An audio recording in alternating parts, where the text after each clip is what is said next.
Breaking: Philippine and U.S. ally clashes with China in tense South China Sea showdown.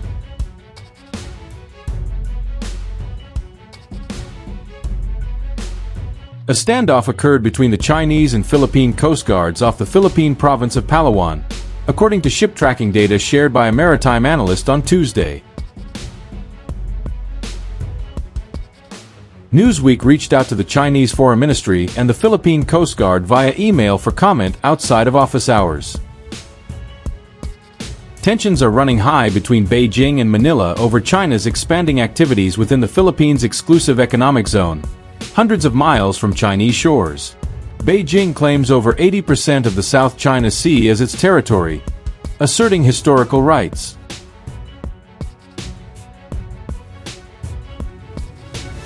Philippine efforts to challenge Chinese maritime forces, spearheaded by China's large, reinforced hull Coast Guard ships, have resulted in clashes at South China Sea flashpoints, raising concerns that a miscalculation could trigger the United States-Philippines Mutual Defense Treaty and draw U.S. forces into conflict with China.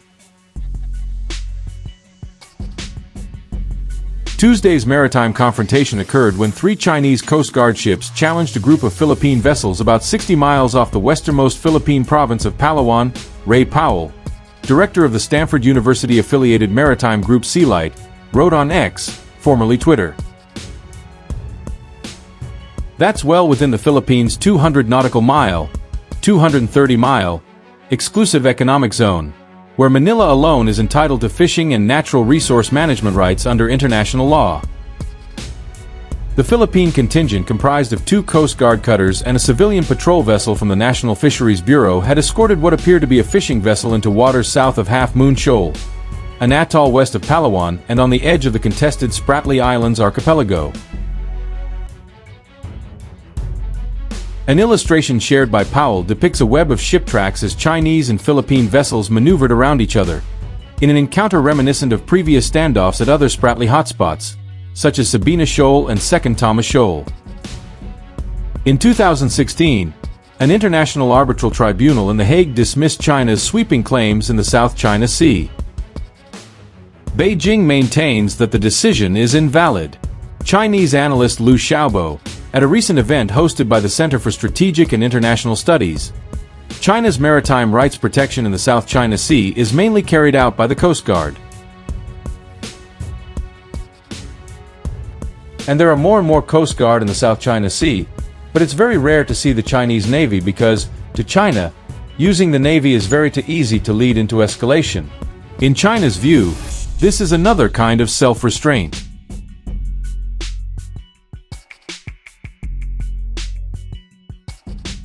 Despite the supposed self-restraint cited by Chinese analysts, regional observers argue that the increasing frequency and assertiveness of Chinese Coast Guard patrols represent a form of gray zone coercion, a strategy that stops short of outright warfare but gradually erodes the sovereignty and operational freedom of other claimants. "This isn't just about territorial disputes anymore," said Dr. Elaine Mendoza, a Southeast Asia security expert at the International Maritime Studies Institute.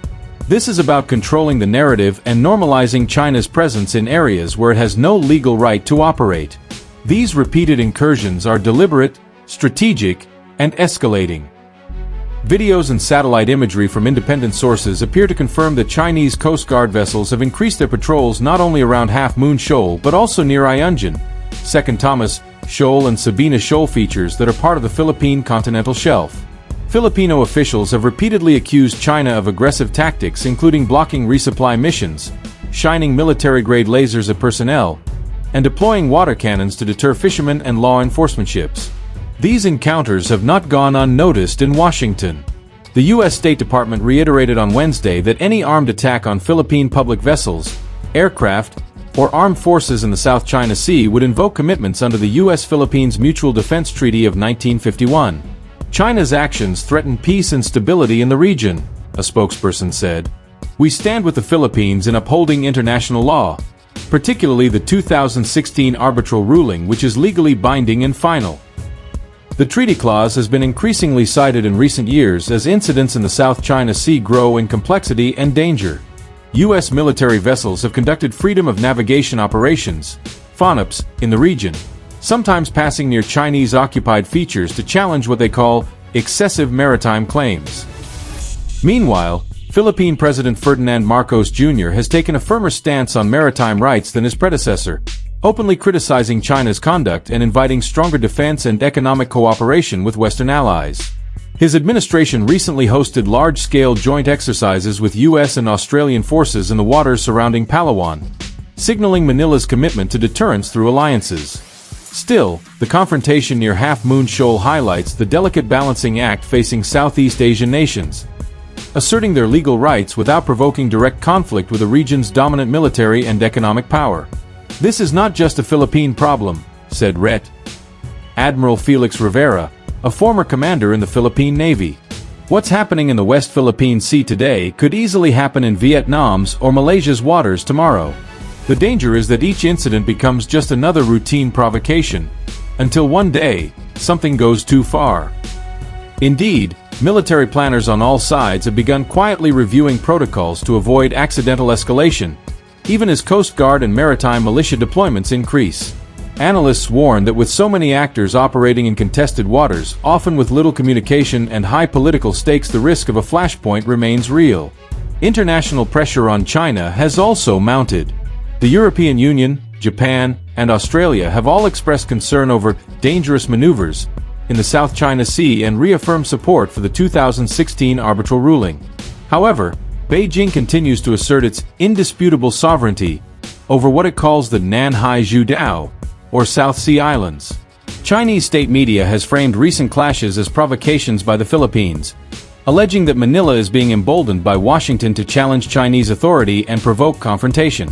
Editorials in the Global Times have warned that China will not tolerate infringements on its maritime rights, and that provocative behavior will be met with necessary countermeasures.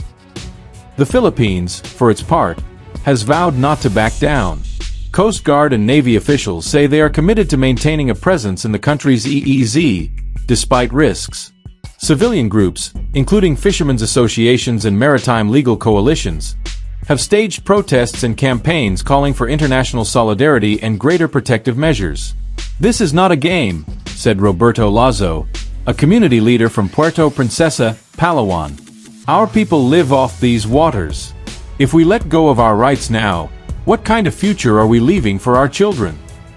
As regional tensions continue to simmer, the standoff at Half Moon Shoal stands as a stark reminder of how quickly maritime disputes can become flashpoints for broader geopolitical conflict.